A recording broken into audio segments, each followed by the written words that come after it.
In terms of connectivity, there is absolutely no doubt about the connection between air connectivity and tourism. This is a chart which traces the history of aviation, so to speak, from 2005 with an index of 100, and the tourism performance tracks it. And as you can see, between 2005 and 2008, there was good growth in tourism. The global financial crisis took hold and we saw some recovery in the period to 2015.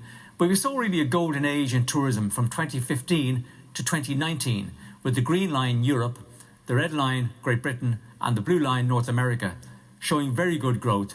And that really follows the tourism chart as well. We've seen a dramatic fall during the course of the year.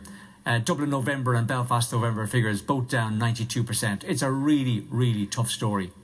But if tourism is to succeed, connectivity has to succeed. And that's the clear message.